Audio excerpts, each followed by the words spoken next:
Hello दोस्तों, कैसे हो आप सब। आशा है आप सभी लोग अच्छे होंगे। और आज मैं आपको फिर से इसकी पूरी डिटेल बताऊंगी LUCC की। और एक बार मैं फिर से आपका धन्यवाद करती हूँ कि आपने काफ़ी पसंद किया है वीडियोस को। और आगे मैं आपको इसके बारे में जो डाउट्स हैं आपके, बहुत से लोगों के डाउट्स हैं, तो मैं उसको आज इसमें पूरे क्लियर करूँगी। कोशिश करूँगी कि आपके वो डाउट्स क्लियर हो जाएं। और बहुत से लोगों को इसमें इसमें थोड़ा सा फेथ कम हो रहा है, तो इसमें डरने की कोई भी बात नहीं है, क्योंकि LUCC बहुत ही फेथफुल बैंक है और ये कृषि मंत्रालय का है। मैं आपको अभी पूरी डिटेल इसमें दूंगी, तो आप इस वीडियो को स्किप मत कीजिएगा, पूरा वीडियो देखिएगा। तो मैं आपको बताती हूँ। ये देखिए ISO से प्रमाणित है और ये इसका नाम है पूरा। जिन्होंने हमारी पहली वीडियो नहीं देखी है तो वो इसमें समझ लेंगे, क्योंकि मैं पूरी डिटेल दूंगी इसमें भी। ये है the Loni urban multi state credit and thrift cooperative society, कृषि मंत्रालय, भारत सरकार द्वारा पंजीकृत। इसका ये MSCSCR ये इसका रजिस्ट्रेशन नंबर है, जिसको आप साकेत ऐप्स आता है उसमें देख सकते हैं। और LUCC इसका पूरा नाम है, शॉर्टकट। अब मैं इसके बारे में बताती हूँ कि आप शायद इनको जानते होंगे। ये इसके ब्रांड एम्बेसडर है। अब इसका मतलब ये नहीं कि बहुत से लोग मतलब हीरो हीरोइन है तो ये धोखा दे देंगे, ऐसा कुछ नहीं है। ऐसा कुछ नहीं है, आप इसका पूरी डिटेल ले सकते हैं। ये इसके ब्रांड एम्बेसडर हैं और इनका भी इसमें पूरा योगदान है। इन्होंने जैसे इसमें लिखा हुआ है कि सब कुछ लिखा हुआ है कि किस तरह से इन्होंने द लोनी अर्बन लक क्या है, आपको ये इसमें बता रहे हैं क्या है यह luck. The Loni urban multi state credit and thrift cooperative society luck, जो मल्टी स्टेट सोसाइटी एक्ट 2002 के अंतर्गत 2012 में रजिस्टर हुई है।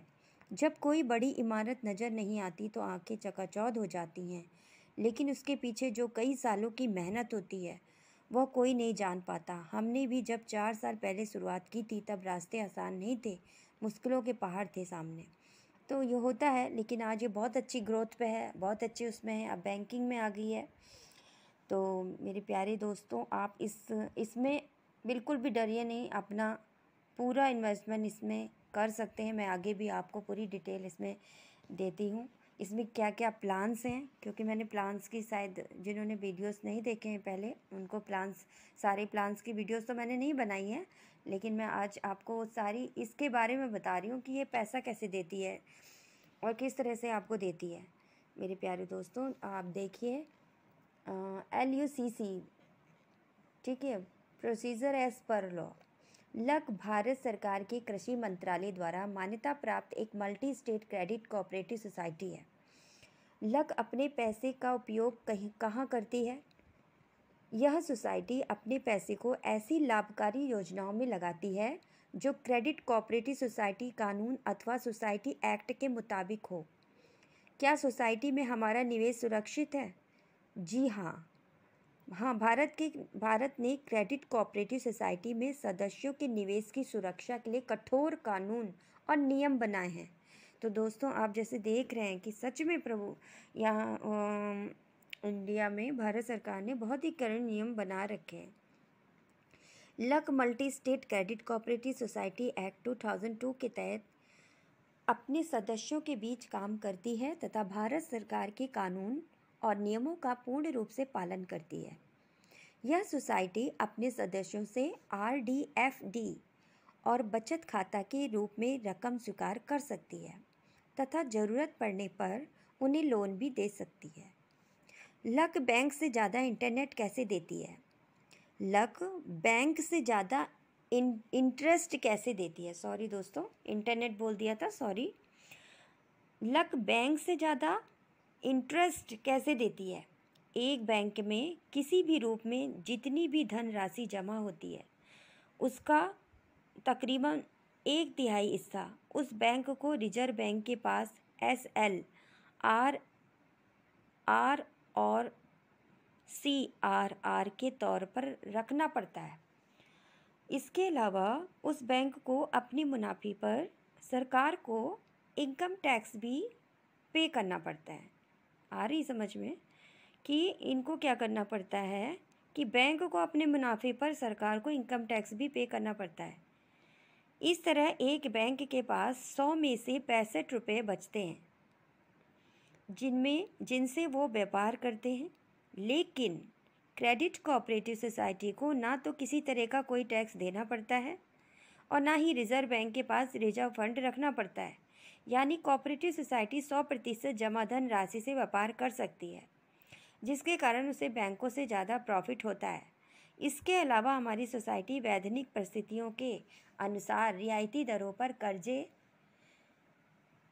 कर्जे देने की भी पाबंद नहीं है, इसलिए वो अपने सदस्यों को ज़्यादा इंटरेस्ट देती है। कारोबारी संगठन और सहकारी संगठन का फ़र्क। ज़्यादा से ज़्यादा मुनाफा कमाए जाए यह कारोबारी कंपनियों का पहला और आखिरी मकसद होता है। लेकिन क्रेडिट कोऑपरेटिव संगठन मुनाफा कमाने के साथ साथ अपने सहयोगियों को भी आर्थिक उन्नति की ओर ले जाती है तथा सदस्यों को ज़रूरत के समय वित्तीय सहायता भी उपलब्ध कराती है। अब ये आपने पढ़ लिया कि ये सोसाइटी अपने पैसों का उपयोग कहाँ करती है।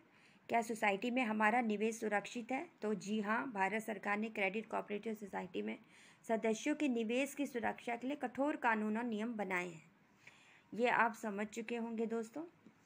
अब मैं आपको ये इसमें जो इस तरह से मतलब सहकारी क्षेत्रों के सिद्धांत, कानूनी स्थिति, किस तरह से मतलब कोऑपरेटिव सोसाइटी एक कॉर्पोरेट कंपनी की तरह काम करती है, जो सरकार के बनाए हुए कोऑपरेटिव सोसाइटी एक्ट के तहत पंजीकृत होती है। यह हमेशा जनहित के लिए कार्य करती है। यह सोसाइटी किसी भी संपत्ति को खरीद सकती है, बेच सकती है, अनुबंध कर सकती है तथा जरूरत पड़ने पर कानूनी मामला भी दर्ज करा सकती है। यह प्रगत सोच वाले इंसानों का ऐसा संगठन होता है जो वचनबद्ध होकर अपने हिस्सेदारों की भलाई और समृद्धि के लिए कारोबार करता है। किसी भी कोऑपरेटिव सोसाइटी पर भी कभी भी कोई पूंजीपति कब्जा नहीं कर सकता और ना ही कोई इसे किसी को विरासत में दे सकता है। यह एक डेमोक्रेटिक सोसाइटी के जैसे है। हर 5 साल में यहाँ इलेक्शन कराया जाता है, जिससे अलग अलग ओहदों के लिए ओहदेदार का चुनाव किया जाता है। इसका संचालन अथवा नियंत्रण पूरी तरह कंपनी और उसके सहयोगियों के हाथों में होता है। खुली सदस्यता, कोई भी इंसान बगैर किसी भेदभाव के सोसाइटी का सदस्य बन सकता है। तो ये आपने पढ़ लिया कि इसमें क्या होता है, सोसाइटी में चुनाव भी कराए जाते, इलेक्शन भी होता है। ठीक है, तो इस तरह से सदस्यों को लाभ। कोऑपरेटिव सोसाइटी एक ऐसा संगठन है जिसमें सभी समुदाय मुनाफे के भागीदारी होते हैं। कोऑपरेटिव सोसाइटी के बीच सहकारिता। आपसी समझौतों के मुताबिक विभिन्न कोऑपरेटिव सोसाइटी एक दूसरे के साथ मिलकर भी व्यापार कर सकती है। अधिनियम तथा नियम लागू। सहकारी समिति प्रावधानों के तहत काम करती है। ठीक है, सहकारी समितियों के नियम राज्यों को ध्यान में रखते हुए राज्य सरकारी अधिनियम के अनुसार बनाए गए। सहकारी समितियों को रजिस्ट्रार द्वारा पंजीकरण के समय दिए गए उपनियमों एवं समय पर रजिस्ट्रार द्वारा किए गए संशोधनों के तहत कार्य करना पड़ता है। सरकार द्वारा उसके नियुक्त किए गए अफसरान द्वारा जारी किए गए आदेशों के अनुसार सहकारी समितियों को कार्य करना पड़ता है। ठीक है, तो इनको गवर्नमेंट के अंडर में ही सारा कार्य करना पड़ता है। ऑडिट होता है इनका, 3 महीने इनका ऑडिट भी होता है। तो इन कंपनी का जहाँ इनकी ब्रांचेस होती है, हर तीसरे महीने में इनका ऑडिट भी होता है। अब मैं आपको, वीडियो लंबा ना हो जाए तो कोई बात नहीं, लंबा भी हो जाएगा, आप पूरा वीडियो ज़रूर देखिए, तभी आपको ये समझ में भी आएगा। दोस्तों, इस सोसाइटी में अब ये यहाँ पर है, मैं आप वीडियो ज़्यादा लंबा हो गया तो मैं दूसरे वीडियो पर आप इसका चलो तो दोस्तों यहाँ तक मैंने आपको बताया कि लक क्या है और कैसे ये निवेश कहाँ पर लगाती, कैसे आपका निवेश सुरक्षित रहता है। इसके बाद मैं आपको बताऊंगी, वो नेक्स्ट वीडियो में बनाऊंगी कि लक इस सोसाइटी में जमाकर्ताओं को अन्य लाभ क्या हैं। मैं इस पर वीडियो अलग से बनाऊंगी, वो आप ज़रूर देखिएगा। और उसमें प्लान्स के बारे में भी बताऊंगी। तो आशा है आपको ये वीडियो अच्छा लगा होगा। सो प्लीज़ अगर वीडियो अच्छा लगा हो तो लाइक शेयर ज़रूर कर देना, और जो पहली बार आ रहे हैं वो सब्सक्राइब ज़रूर कर दें। थैंक यू दोस्तों, आप अच्छे रहें, खुश रहें। Thank you so much.